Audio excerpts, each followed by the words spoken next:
this is really a great example of this guy's ball placement. I mean, he throws with great anticipation and his accuracy. Obviously, Georgia has a great defense. His deep ball accuracy was as good as I've seen in a long time. Like at the college level, I don't remember seeing a guy have a game like this. This is like 65 yards in the air. Like this is either a touchdown or it's an incompletion. And if I'm him, I have every reason to be worried about their protection because the week before, they really struggled against Auburn and their offensive line was dramatically better in this game.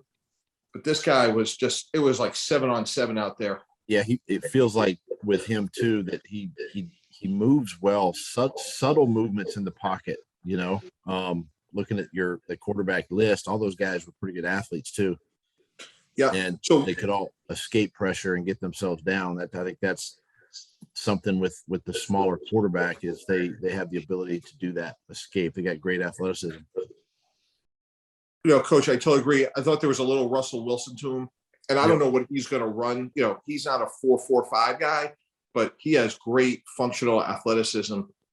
But my question is, there is no way that he is 6 feet tall, and he's thin. My best guess is he was truly like 5'10", 180, maybe 185. He is smaller than Tua.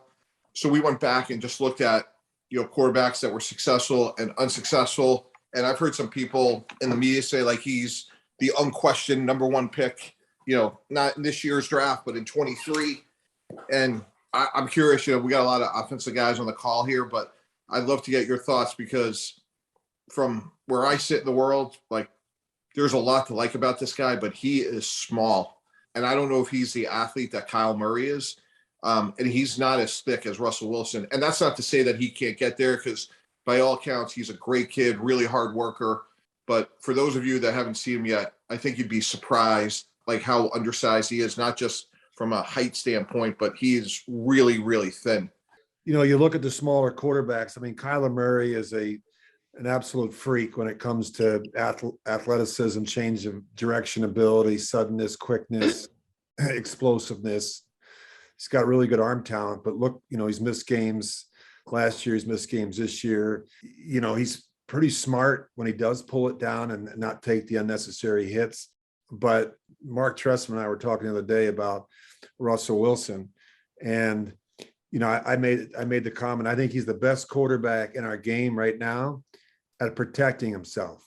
I just think that, I played 17 years, and I think part of it is understanding, when I say the best ability is your availability, is learning how to play all 16 and now 17 games. Why is it so hard to teach quarterbacks like how to slide or to do at least some degree of what he does? And at least the sliding part, it seems like it's really hard to teach. Is that true? And if so, why is that so hard for the player to grasp?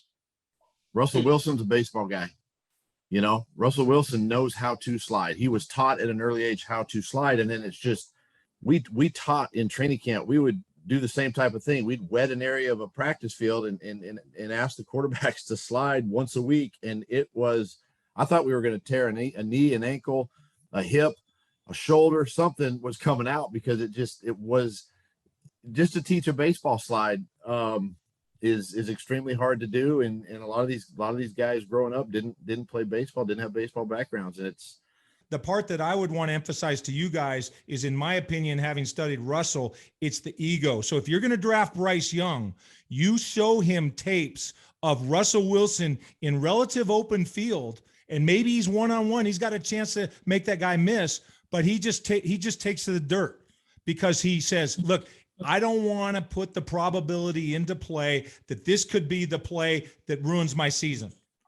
But the other point I wanted to bring up to the group is, in draft meetings, as most like you really get a lot of sort of ideas from your strength coach about how much bigger they could get. And like when we think about like Jalen Hurts, Russell, those are shorter guys that are strong. Like I think those words are different, and sometimes they get, sort of put together, but I think you could be short and you could have sustainability. But I was just shocked by how thin he was. And I don't know how much more he could provide, and Hugh, you're there every day. When you watch Russell Wilson and, I saw him in person, whatever it was, every 2 years, like it looked like he got stronger. I just don't know how much bigger Bryce Young can get.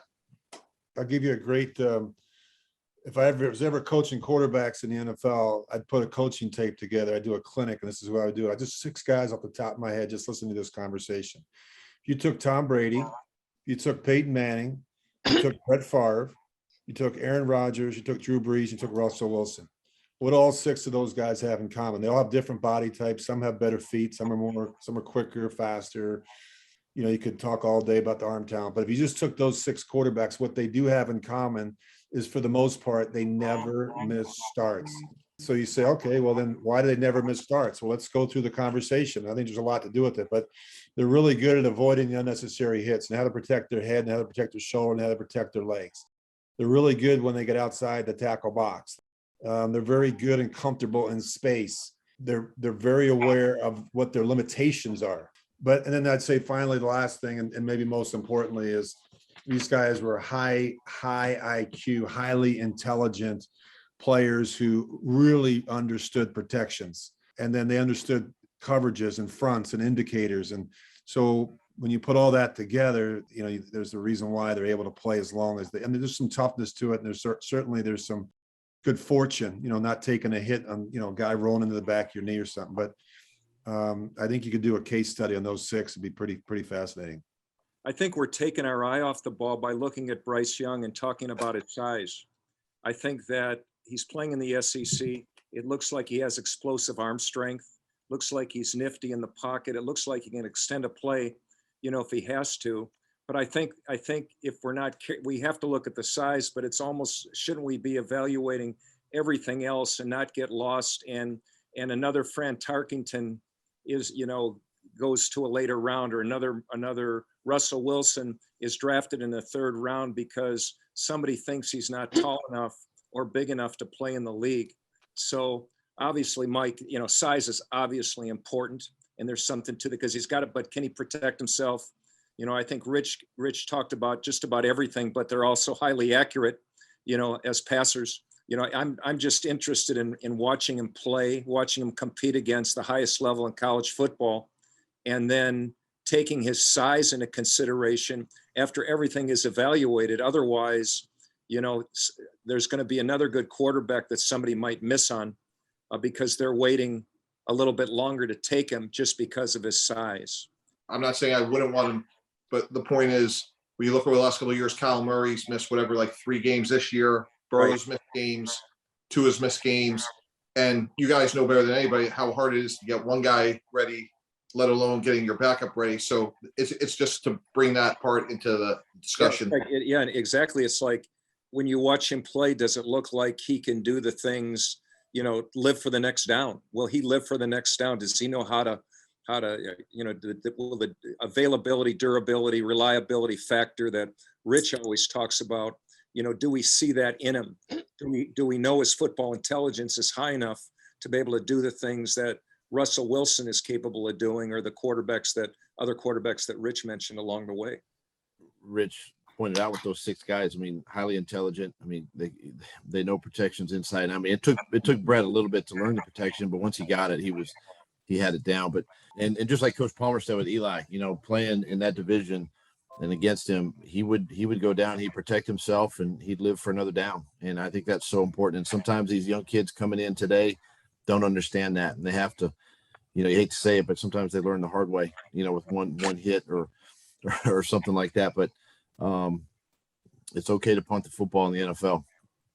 If you can't build the perfect package, like, is the preference to have the size, or is the preference to have the intelligence and the instinct that you can't teach? Today's game, a quarterback behind the center, because defenses are throwing so much at them, and you know, it comes from study throughout the week. But a guy that can process information quickly, and as Gibbs was talking about, and get the ball out of his hand quickly, know where, you know, and Rich mentioned it, know where his hot throws, his quick throws are in each play.